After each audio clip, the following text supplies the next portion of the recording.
Alguma vez já parou para pensar no que faz um personagem pular da página e parecer real? Sabe, existe um tipo de motor invisível por trás de toda a grande história, uma força oculta que transforma, sei lá, figuras de tinta e papel em seres humanos de verdade. Hoje a gente vai mergulhar fundo nesse motor, a backstory. Todo mundo já sentiu isso, né? A gente está lendo um livro ou vendo um filme e simplesmente não compra o personagem. As ações dele parecem estranhas, as decisões meio forçadas. Ele vira só uma marionete na mão do autor. O segredo para evitar isso está escondido bem antes da primeira página da história. A definição parece bem simples. Backstory é, bom, tudo o que aconteceu na vida do personagem antes da história começar. Mas aqui é que está o pulo do gato. A maior parte disso nunca vai ser contada para o público. É um conhecimento que fica só com quem escreve, tipo um alicerce invisível que sustenta cada decisão que a gente vê na tela. E é aqui que a coisa fica interessante. Backstory não é uma biografia, não é uma lista de fatos para botar na Wikipédia. Ela só importa de verdade quando alimenta diretamente o conflito da história que está rolando agora. Pensa assim, cada evento do passado tem que ser a causa de um efeito que a gente vê no presente da narrativa, senão é só informação inútil. O legal de ver aqui é a reação em cadeia. A backstory justifica as ações, certo? Isso garante que o personagem seja consistente, e essa consistência mostra pra gente o que ele mais quer e o que ele mais teme. De repente, não é só um cara com medo de altura. A gente entende que lá no passado ele sofreu uma queda terrível. E aí, pronto. A empatia é quase inevitável. Ok, beleza, mas como a gente constrói isso na prática? Agora é hora de pegar a picareta e começar a escavar. O material chama isso de geologia do personagem. E a gente vai explorar dois métodos principais para cavar fundo e descobrir as camadas que formam um passado que convence. Uma abordagem clássica vem de um cara chamado Lajos Zegre. Ele propõe basicamente três pilares. Primeiro, a fisiologia. Como a aparência física, a saúde, o corpo afetou a vida dessa pessoa. Segundo, a sociologia. Ela cresceu com grana ou sem, teve estudo, uma família estruturada. E, o mais importante, a psicologia. Quais são os maiores segredos, os traumas, os vícios. Juntando esses três, a gente começa a ter um ser humano completo. Mas dá para cavar ainda mais fundo. Abordagens mais modernas, como a de Michael Hauge, dizem pra gente focar em uma única coisa, o fantasma. Não é sobre a vida inteira, mas sobre um único evento traumático que ainda assombra o personagem e molda, literalmente, cada decisão que ele toma. E este slide aqui ilustra perfeitamente como esse fantasma funciona. O tal evento traumático cria uma ferida psicológica.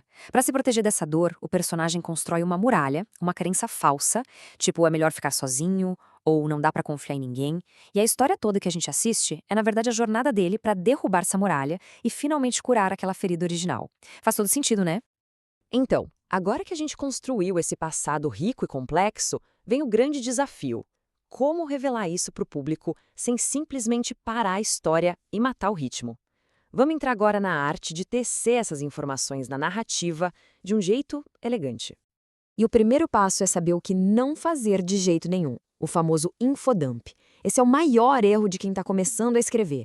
É aquela cena pavorosa em que dois personagens param tudo e começam a explicar o passado um para o outro com um diálogo que, meu Deus, soa totalmente artificial. Isso quebra a imersão na hora e ainda subestima a inteligência de quem está assistindo. Felizmente, existem formas muito mais poderosas de fazer isso. Em vez de dizer que um personagem foi abandonado, mostre isso no comportamento dele, numa ansiedade que não faz sentido.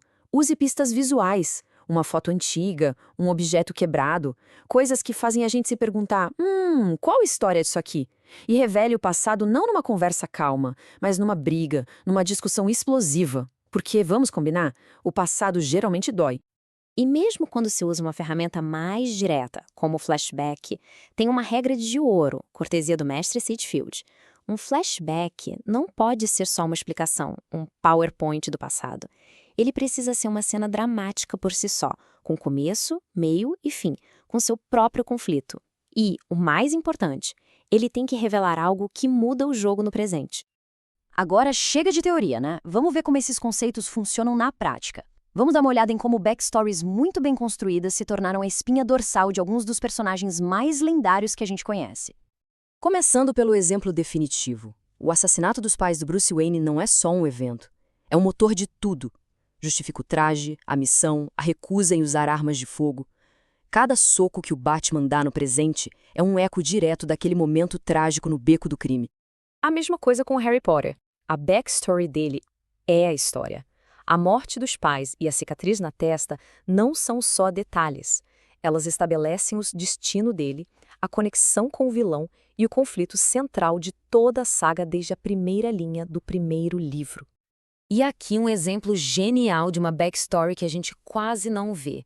Todo o cinismo do Rick em Casablanca é alimentado pelo fantasma do que aconteceu com a Ilsa em Paris. A gente não precisa ver tudo, a gente sente o peso daquele passado em cada diálogo, em cada olhar, criando uma tensão emocional que é, nossa, incrível. Para fechar, vamos destilar tudo isso em algumas lições essenciais, diretas dos grandes mestres do roteiro. Pensa nisso como os mandamentos para forjar o passado de qualquer personagem. Olha só que clareza. Robert McKee basicamente diz: menos é mais. Use só o que for absolutamente necessário. Sid Field foca na motivação. O passado define aquilo que o personagem precisa desesperadamente na história. E a Linda Seeger aponta para o conflito interno, para aquela batalha que acontece dentro da cabeça do personagem, que é sempre resultado do que ele viveu antes. E para levar para casa, algumas dicas bem práticas. Primeiro, escreva uma biografia secreta, só para você. Ela vai ser seu guia. Segundo, lembre-se que o vilão também tem um passado. É a backstory dele que o torna assustador e às vezes até compreensível. Terceiro, trate a backstory como um segredo, revelando aos pouquinhos. E por último, uma regra de ouro. Se um personagem seu disser como você sabe, é um sinal vermelho piscando para você reescrever a cena.